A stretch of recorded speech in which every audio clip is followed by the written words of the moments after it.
They fired the lead operations analyst at 3:47 in the afternoon on a rainy Tuesday. It was a cold, calculated move, executed with all the warmth of a foreclosure notice. But the real collapse of the company did not begin with that firing. It started 3 hours earlier in the executive boardroom, with a handshake that was never returned. I am Charles Vance. I am 54 years old. And that morning, I watched a young man destroy his entire career in 90 minutes.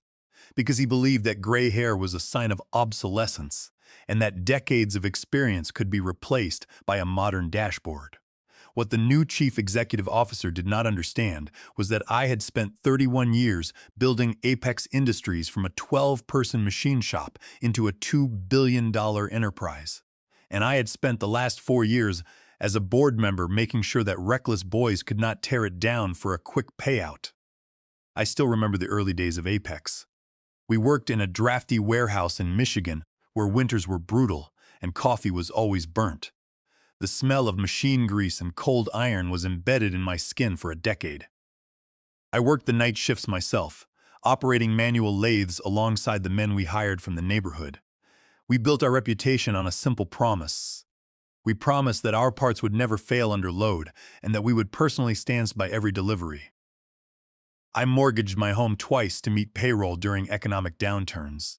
My wife and I lived on canned soup for the first 6 years. But to Julian Drake, none of that history existed.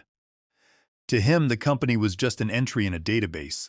When I reached across the mahogany boardroom table at 9 in the morning, I was offering a bridge. The young man, Julian Drake, looked at my hand as if it were a dirty rag. He was 34 years old, wore a tailored suit with no tie, and had the restless, twitching energy of someone who believed he was always the smartest person in the room. He did not take my hand. Instead, he leaned back in his leather chair, folded his arms, and let out a dry chuckle. He looked at the other 7 board members around the table, seeking an audience for his performance. He told the room that we did not need to do the old-fashioned networking rituals. He said that this meeting was about raw results and digital optimization, not legacy handshakes. I did not pull my hand back immediately. I let it hover there for 3 long seconds. I wanted everyone in the room to see the gesture. And more importantly, I wanted the high-definition security cameras in the corners of the ceiling to record it.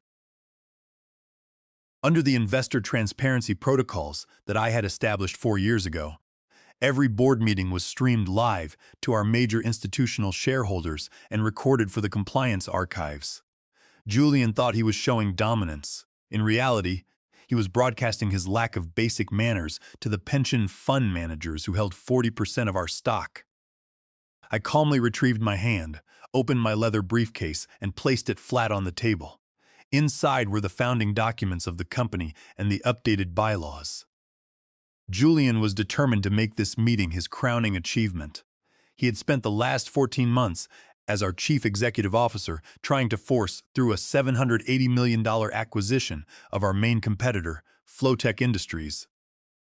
To Julian, this merger was a signature deal that would justify his massive stock options and cement his reputation as a tech-minded industry disruptor.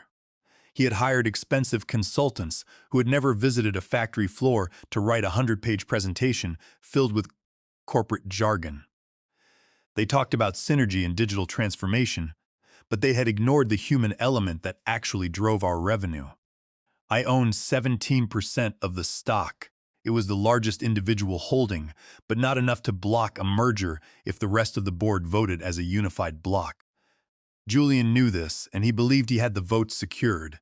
He stood up, clicked his remote, and projected a slide showing a massive graph of projected cost savings.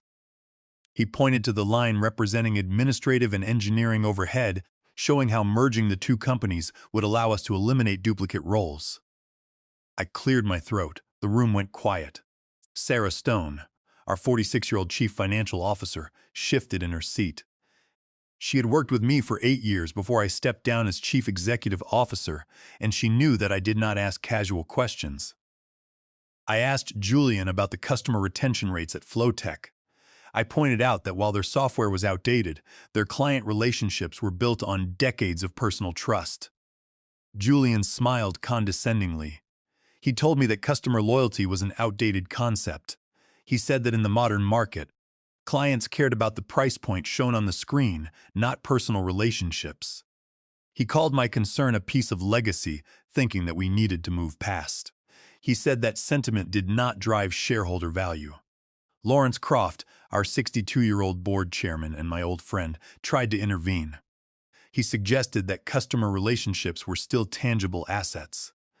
But Julian dismissed him too, saying that we could not make decisions based on how business was done. 20 years ago, the room grew cold. It was the kind of silence that occurs when people realize that a line has been crossed, but nobody wants to be the first to speak. I looked at the red light on the boardroom camera. The recording was capturing every word. Julian was setting his own trap, and he did not even know it. Julian continued with his presentation, clicking through slide after slide of colored charts and figures. He was in his element now, using all the buzzwords he had learned in graduate school. He spoke of operational efficiency, lean management, and optimization of human assets. Then he arrived at the slide that detailed the post-merger integration plan. He pointed to the engineering division of Flowtech Industries. According to his plan, we were to lay off 150 senior engineers immediately after the acquisition went through.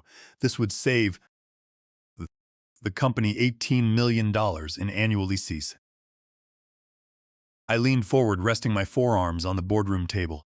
I asked him who would maintain the legacy turbine systems if we let those engineers go. I pointed out that Flowtech had 3 major municipal utility contracts that relied entirely on custom-built infrastructure. The engineering blueprints for those systems were not fully documented. The knowledge existed only in the heads of the senior engineers, most of whom had been with Flowtech for over 25 years. Firing them would leave us blind if a system failed. Take the municipal water treatment facility in Cleveland, for example. The entire water distribution network for the city depended on 4 massive, steam-driven turbines that were built in the late 1980s. Those pumps had custom-machined copper bearings and specialized hydraulic lines that had been modified by hand over the last 3 decades to handle the fluctuating pressure from Lake Erie. There was no manual or software dashboard in the world that could capture the subtle vibrations of those shafts. When a turbine began to fail, the senior engineers did not look at a computer screen. They walked onto the concrete floor, pressed their hands against the warm metal casing, and listened to the low pitch of the machinery. They could tell if a bearing was wearing out by the smell of the hydraulic oil and the tone of the hum. Julian rolled his eyes, a gesture of sheer impatience that was also captured by the cameras. He told the board that we could not let fear of technology hold us back. He said that senior engineers were legacy thinkers who were resistant to new software tools. He explained that his new cloud platform would automate the monitoring of the turbines, making the old engineers obsolete. He asserted that a younger, smaller team of software developers in Boston could manage the systems from a central dashboard. He claimed that the accumulated years of manual experience were just a drag on our agility. Sarah Stone looked at her laptop screen, her brow furrowed. She knew as well as I did that you cannot monitor a physical turbine pump using only software if the underlying mechanical joints are wearing out. You need people who know the sound of a failing bearing. She asked Julian if he had factored in the potential cost of system downtime. She noted that a single day of power outages for a municipal client could result in $5 million in contractual penalties. Julian brushed her question aside with a wave of his hand. He said that the risk assessment models showed only a 3% probability of major system failure. He told Sarah that she was being too conservative and that she needed to trust the predictive analytics. He spoke with the absolute certainty of a man who had never held a wrench or seen a turbine floor cover itself in steam. He believed that everything in the world could be reduced to a cell in a spreadsheet. I looked around the table at the other board members. Oliver Grant, a 59-year-old retired operations director, was staring at his notepad, slowly drawing lines on the paper. Diana Pierce, our 49-year-old head of operations, was frowning. They both understood the physical reality of the business, but they were hesitant to challenge Julian openly. Julian had the backing of 2 major venture capital firms that held a combined 30% of our shares. The representatives of those firms, Donald Sullivan and Evelyn Brooks, were nodding in agreement with Julian. They wanted a short-term bump in the stock price so they could exit their positions at a profit. They did not care about the long-term health of Apex Industries or the municipal contracts. Julian noticed their nods and grew even more confident. He turned to me and said my concerns were typical of a founder who could not let go of the past. He said that I had built a good company for the 20th century, but that he was building a great company for the 21st century. He told me that my emotional investment in the employees was clouding my business judgment. He said that in the modern corporate world, we could not afford to keep expensive people just because they had been loyal to the company. I did not raise my voice. I did not show any anger. I simply asked Julian if he had performed a complete due diligence review of the labor contracts at Flowtech.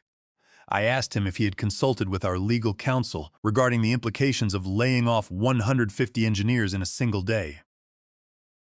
Julian smirked and said that his consulting team had handled all the necessary reviews. He said that we did not need to waste time and money on slow legal reviews when the strategic direction was clear. He wanted a vote on the acquisition before the end of the day. He was convinced that he could steamroll any opposition. He did not realize that I had spent the last 2 weeks preparing a legal net that was about to close around him. I opened the folder that lay in front of me and pulled out a stack of documents. I passed the first copy to Lawrence Croft, who put on his reading glasses, and then I passed the remaining copies down the table. Julian watched me, his mouth curling into a sarcastic smile. He asked if I had brought some historical press releases to show the board how things were done in my time. I did not answer him. I waited until the papers were in everyone's hands. I began to explain the documents. The first page was a legal opinion from a prominent labor law firm in Washington. I explained that under federal law, specifically Title 29 of the United States Code, Section 2101, which is commonly known as the Worker Adjustment and Retraining Notification Act, a company cannot implement a mass layoff of 150 engineers without providing 60 days written notice. Because these engineers were concentrated in a single facility in Ohio, Julian's plan to fire them on the day of the acquisition was a direct violation of federal law. Under the statute, the corporation would be liable for full back pay and benefits for all 150 workers for every single day of the 60-day period, plus statutory fines of $500 per day. That was a direct financial exposure of over $3 million before we even considered the cost of a class action lawsuit from the union. Julian's smirk began to fade. He said that he could just reclassify the layoffs as individual performance terminations to bypass the statute. I told him that such an action would constitute a willful violation of the law and would expose the board members to individual personal liability. I watched Donald Sullivan and Evelyn Brooks straighten up in their chairs. The word liability always gets the attention of venture capital representatives. They represent fund investors, and they cannot afford to be named in federal labor lawsuits. But I was not finished. I turned to the second document in the folder. This was a certified business registry search from Delaware. I explained that Flowtech Industries was owned by a holding company called Great Lakes Holdings. The majority owner of Great Lakes Holdings was a man named Arthur Vance, who happened to be Julian's uncle. Furthermore, I had obtained the options ledger of Great Lakes Holdings. Julian held a personal option to acquire 10% of the holding company's shares, an option that would become exercisable only upon the successful acquisition of Flowtech by a public corporation like Apex. My investigation had also revealed that Great Lakes Holdings had accumulated over $40 million in toxic bank debt. Arthur Vance was facing personal bankruptcy if Flowtech was not sold soon, by forcing Apex to acquire Flowtech for $780 million. Julian was not just building his reputation, he was bailing out his family and securing a massive personal payoff at the expense of our shareholders. The boardroom became absolutely silent. Julian's face turned from a confident pink to a deep crimson. He stood up, slamming his hands on the table, and shouted that these were private investments that had nothing to do with Apex. He accused me of running a smear campaign because I was bitter about being retired. He claimed that his uncle Arthur was a distant relative and that he was going to disclose the options before the final signing of the merger documents. He argued that the conflict was not material because the acquisition price was determined by independent consultants. I countered his defense immediately. I pulled out a third document showing that the consulting firm was hired and paid directly by Julian's executive discretionary fund without board approval. The entire evaluation was a fabricated show. I looked at him and said that under Delaware General Corporation law, a director has an absolute duty of loyalty to the corporation. Pushing a $780 million acquisition of a company owned by a family member while holding undisclosed financial interests in that company is a clear breach of fiduciary duty. It is a violation of the self-dealing rules. I had already prepared a shareholder derivative lawsuit against Julian, which I was ready to file in the Delaware Court of Chancery if the board proceeded with the vote.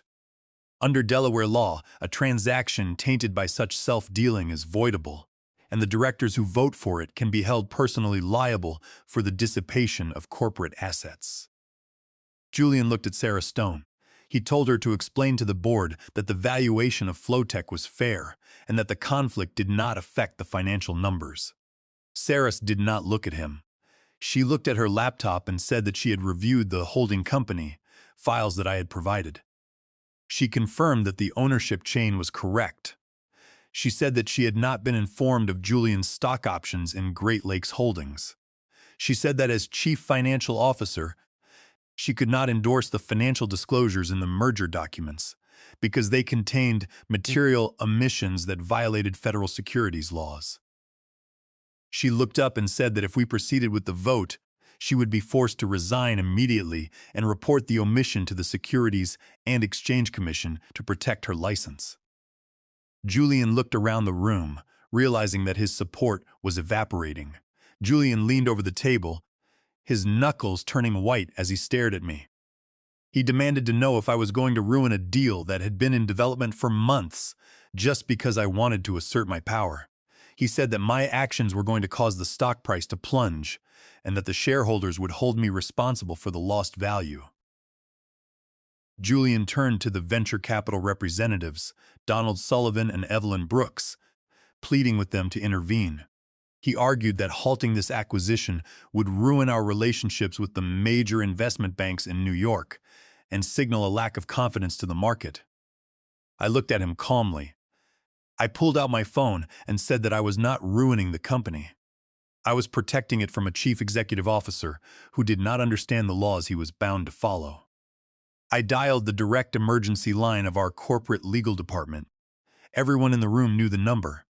When the general counsel answered, I stated my name and my shareholder authorization code, which was CV7749. I announced that I was officially exercising the protective suspension provisions under Section 12.4 of the corporate bylaws, effective immediately. This section was a provision I had written into the bylaws 4 years ago when I stepped down. It allowed any individual shareholder owning more than 15% of the stock to unilaterally suspend any pending acquisition or major transaction if they presented credible evidence that the transaction exposed the corporation to material federal statutory liability or a material breach of fiduciary duty. Upon the invocation of this section, all merger operations were frozen, and the board was required to convene an emergency review session within 48 hours. The general counsel on the other end of the line confirmed the details. He stated that the Flowtech merger was officially suspended pending the board review. I hung up the phone and set it on the mahogany table. The room was dead silent, save for the soft humming of the ventilation system. Within minutes, the reactions began. Sarah Stone's laptop started to chime with urgent notifications. The wire services had already picked up the filing of the suspension. On the large media screen in the corner of the boardroom, a financial news broadcast showed the breaking news banner. The ticker at the bottom showed Apex Industries, stock dropping. Within 20 minutes of the suspension announcement, the stock plummeted 11% in after-hours trading. The anchors were discussing the sudden conflict between the founder and the chief executive officer. As the news spread, My phone buzzed with an incoming call from Richard Mercifer, who managed the state pension fund that held 12% of our shares. He had been a close business partner of mine for 20 years. I put him on speakerphone. Richard did not mince words. He said that the pension fund was deeply concerned by the reports of undisclosed options and family self-dealing. He stated flatly that if Julian remained in office, the fund would withdraw its representatives and liquidate its holdings, which would trigger a massive panic in the market. Donald Sullivan simply shook his head, closing his folder. Donald said that they could not support a transaction that was facing a shareholder derivative suit for breach of fiduciary duty, especially with the evidence of undisclosed stock options. Evelyn agreed, noting that their fund rules strictly prohibited voting for transactions that carried personal liability for the directors. They were not willing to go to court to protect Julian's conflict of interest. Lawrence Croft stood up. His voice took on the formal, quiet tone he used when the board had to execute its most serious duties. He announced that under the bylaws, the management must be excluded from the emergency review proceedings. He requested that Julian leave the boardroom immediately so the remaining members could begin the formal review of the chief executive officer's performance.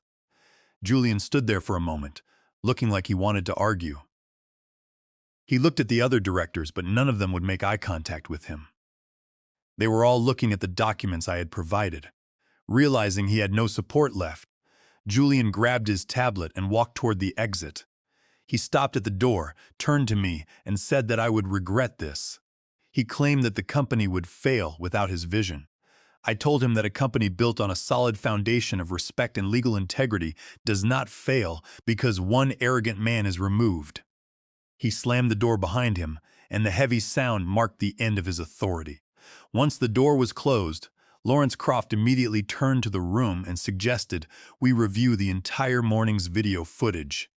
He wanted to ensure that the board had a clear record of the CEO's dismissive and unprofessional behavior, alongside the evidence of self-dealing. Oliver Grant seconded the motion immediately. We sat in silence as the recording played on the screen, showing the exact moments Julian had refused my handshake, laughed at our operations questions, and declared that customer loyalty and senior engineers were dead weight. The cold recording stripped away all of Julian's polished charm, leaving only the bare facts of his arrogance. The emergency board session continued for another 3 hours as the General Counsel reviewed the Delaware Options Registry and the Washington Legal Opinion. The tension in the room was palpable, but the evidence was undeniable. At 6 o'clock in the evening, Lawrence Croft called for a formal vote on the immediate removal of Julian Drake as Chief Executive Officer. The results were clear. 7 directors voted in favor of immediate termination. Evelyn Brooks abstained, stating that she preferred a 30-day formal investigation. But the majority was more than enough to make the decision final. Julian was terminated for cause, meaning he would receive no severance package, and his unvested stock options were canceled.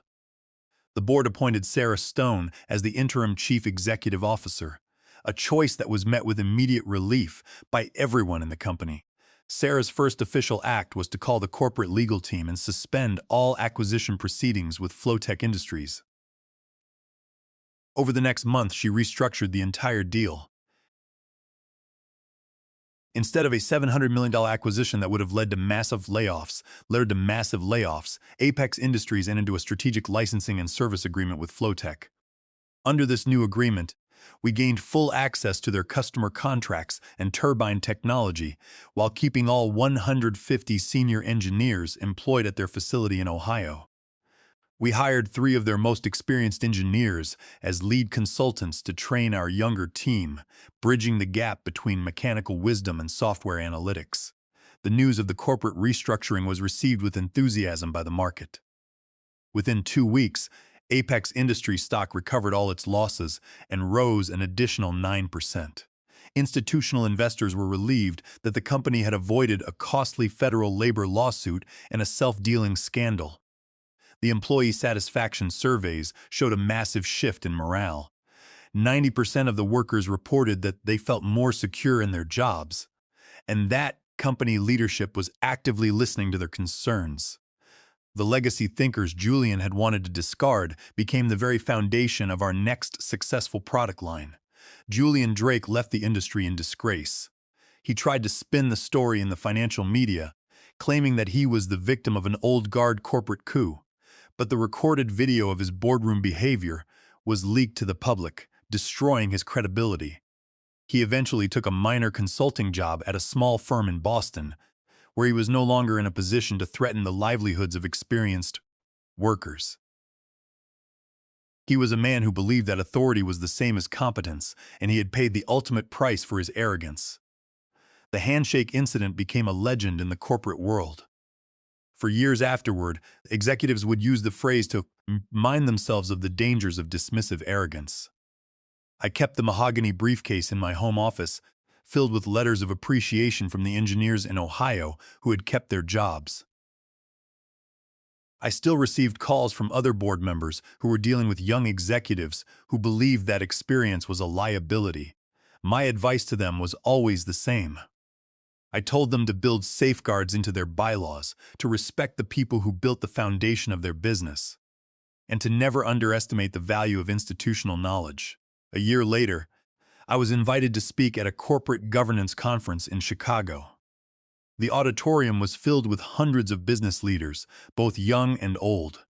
I stood at the podium and looked at the crowd. I told them that the true measure of a company's strength is not the clean lines on a software dashboard or the quarterly projections on a presentation screen. The true measure of a company is the trust of its workers and the confidence of its clients. I explained that innovation without foundation is just expensive chaos, and foundation without innovation is stagnation. The key to great leadership is knowing what to change and what to preserve. I told them that respect is not a soft sentiment that gets in the way of business. It is the basic currency of any successful enterprise.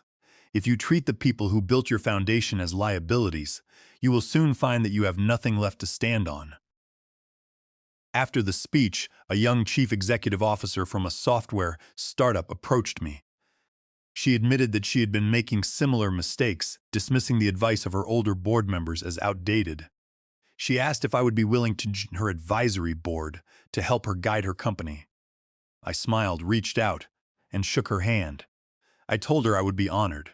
That is how real change happens, one handshake at a time. It is a simple lesson that Julian Drake never learned, but one that saved Apex Industries and preserved the dignity of the people who built it.